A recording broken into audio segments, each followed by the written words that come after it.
3 weeks and 6 days out. My show is September 29th, Vancity Natural. Today is my high day. It's Sunday. Progress has been pretty good. Definitely due for like a carb up to like pump up my muscles. I'm feeling a little flat. However, I'm excited for today. It's gonna be quick because this whole week has been chaotic from moving and doing all that stuff. So relatively quick thing. I'm just gonna kind of like vlog what I eat for my high day. We have our pans.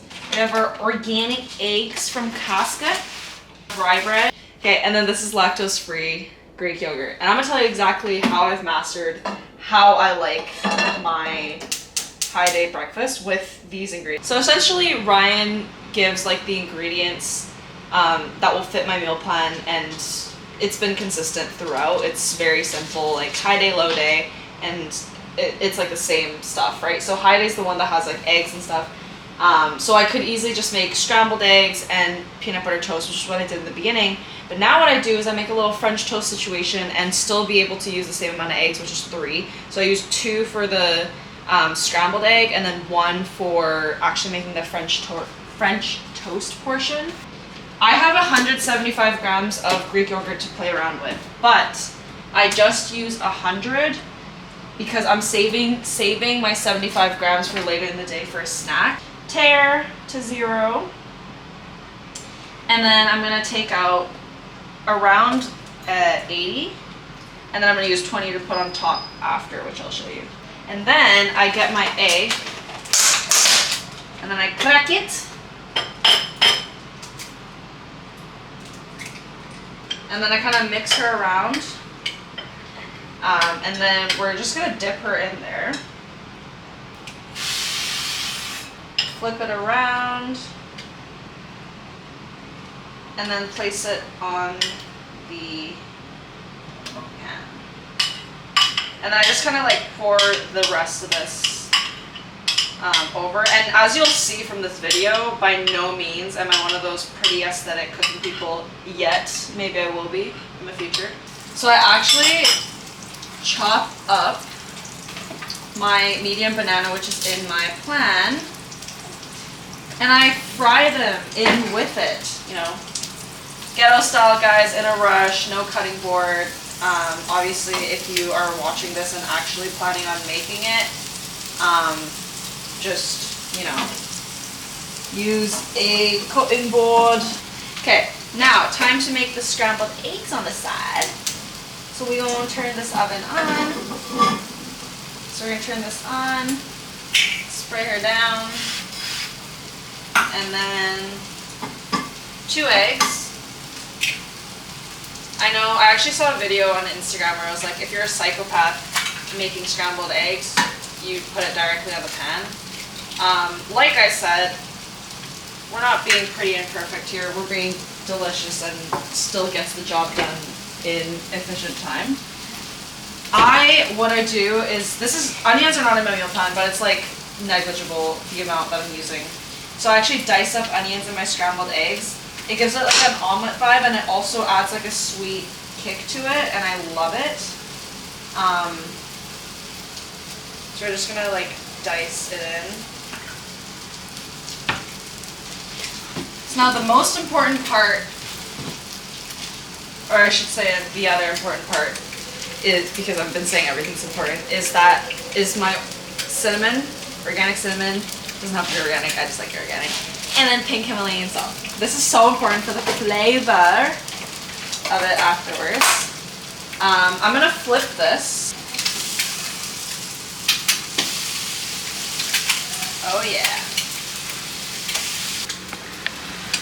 We got a nice fried banana French toast situation. The eggs are just, ow! I just rammed my ankle in the corner of the... Anyway. Now it is time to transfer onto the plate. And then I'm going to put my 10 grams Greek yogurt. And then I get 30 grams of peanut butter. Now I put the peanut butter on the French toast. The most important part is flavoring your stuff with salt. Don't be afraid of salt. Some cinnamon.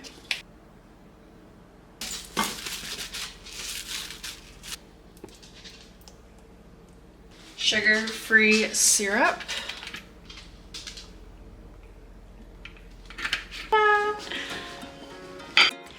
All right, so I am back from moving a bunch of stuff from the old place to the new place again, and time for lunch because I'm hungry.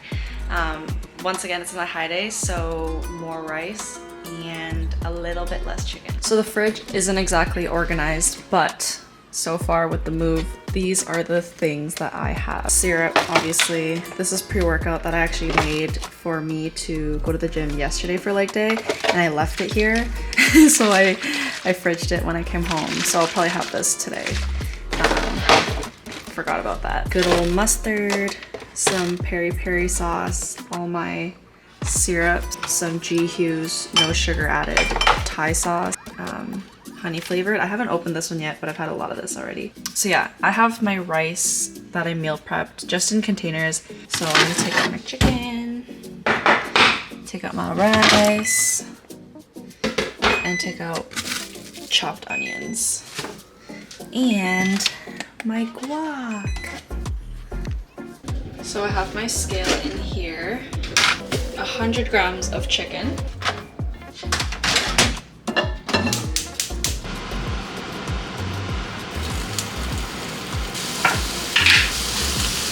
And I get 150 grams of rice today per meal. Very good, very good.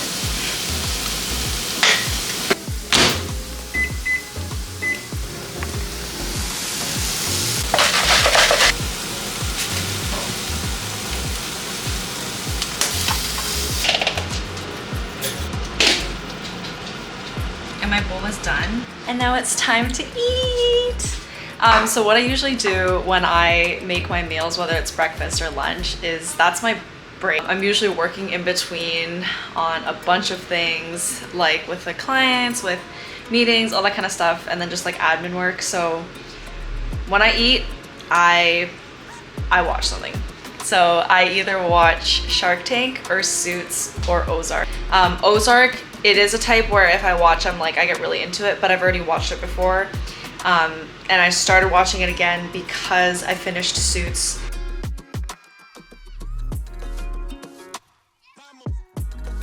Food, living on demand, fantastic. Problem is, but I'm a cat lover.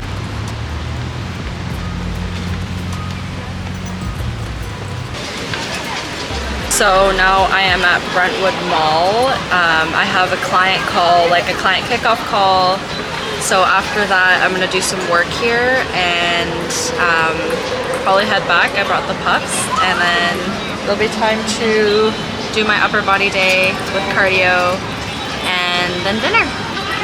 I'm super into just like different kinds of flavor, different cuisines and whatnot, and obviously jumping onto like more of a routine meal plan at first got me with like days of cravings of wanting to go to this restaurant and that restaurant, but honestly now that it's closer to show day, it's just motivating me more to look forward to post-show, just going out to eat moderately, but still I'm gonna absolutely love my Thai food, Indian food, Korean food, all that stuff. I actually didn't stop eating kimchi until like 4 or 5 weeks out. I think it's fine to still have it. I think it depends on your coach and whatnot. My coach Ryan, he always kind of said like kimchi's like pickles. It's not like crazy to have it in like untracked basically, and it's not like I eat an enormous amount, but I love my kimchi. But yeah, it just makes it really easy when you're on prep or when you're just meal prepping in general to batch cook and meal prep. So for me, I have certain things that I want to get done in the day, and to spend 40-50 minutes for a meal to cook and wait and all that kind of stuff is an inconvenience for me. I'd rather just have something where I can really quickly make it, it still tastes good. And so like as you can see, I just like very quickly just grab the chicken in the container, put it in the fry pan, chopped onions, and then just heat it up, rice, done, mustard, and then I'm good to go. That's helped tremendously because when I'm on the go or when I'm like hangry and I just come home or I'm like just finished meetings and I just want to eat, if there's no readily accessible thing, I have to like go down, get rice, cook chicken every time, from like raw chicken to fresh. I mean, sorry, it's always fresh. Raw chicken to cooked chicken.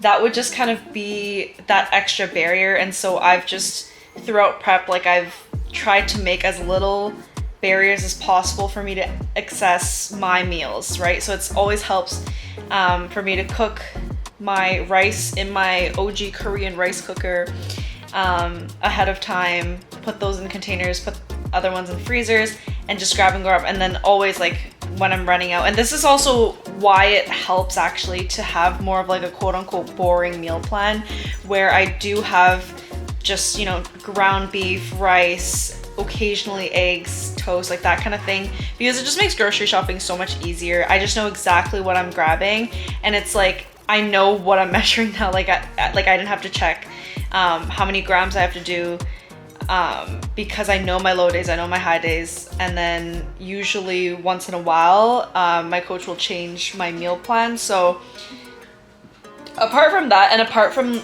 those one-off times where I'm just really having a hard week and I want some more volume, then I'll like swap out my rice portion, which I weigh out 80 grams, let's say on a low day. I will switch that for pumpkin. No, sorry, not pumpkin, Japanese squash. Oh, I don't know if you're like a squash or pumpkin person, but it's just so good. And honestly, you can get so much more volume than you can with sweet potato. So you get so much volume. Has that starchiness to it that's like rice, but it's sweet. And so what I do is I actually do like some rice, and then for the rest of the portions that I can, so like I just match the macros on there. But then what I'll do is I'll put like sugar-free syrup and cinnamon on top and salt, and I'll have it as like a pumpkin dessert after my meal. So it's almost just like cheating the system a little bit, where like after my meal I feel like I just made myself a dessert, and it does taste like a dessert, but it just fit right into my macros. Obviously I don't want to have too much artificial sugars and whatnot closer to show day, but I have been doing that on prep, and right now I'm like 3 weeks and 6 days out. But yeah, I found those were pretty good hacks.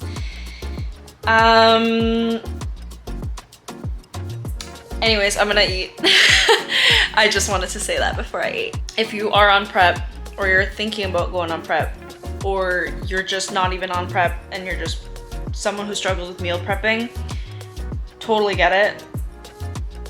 My number one thing that I always live by is just get the dirty reps in. Get the dirty first reps in, because your first reps for anything, as corny as that sounds, whether it's like in the gym or meal prepping or starting a new hobby, career, whatever, we all know that the first few reps are gonna be ugly, are gonna be dirty. So just you don't have to be perfect, you don't have to be consistent.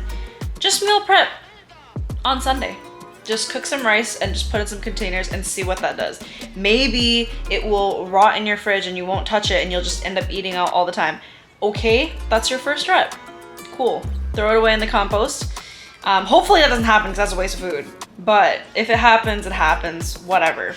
Just do it again, and the next time just grab it and just make it so that you're rewarded after. So if I had to just eat bland, dry chicken breast, which sometimes I did on the go, but if I had to do that every single time without creating a little bit of that fake dopamine hit, I would not be a happy camper, and I would probably be more reluctant to doing this consistent meal planning. But because I've learned that, hey, no, I can season it how I want to, obviously not with like crazy sauces and whatnot, but with salt, with lemon seasoning, like whatever, things that I enjoy, adding a little bit of onion, chopped fresh onion in my meal, because that's just my taste preference. Some people just, even if they could, they wouldn't. But just adding those little things, adding guac, it just makes it very enjoyable. So I'm gonna go enjoy my bowl now. My dinner is actually the same thing as what I just did, so I'll probably not film that. But my snack, I know that I didn't add my frozen blueberries in my breakfast because I actually wanted it with the rest of my yogurt for nighttime. So you'll see how that looks like. It's protein powder, Greek yogurt, frozen strawberries, And it's supposed to be almond butter, but I already used that for my breakfast because I like moved it up because I'm like, I want peanut butter with my French toast.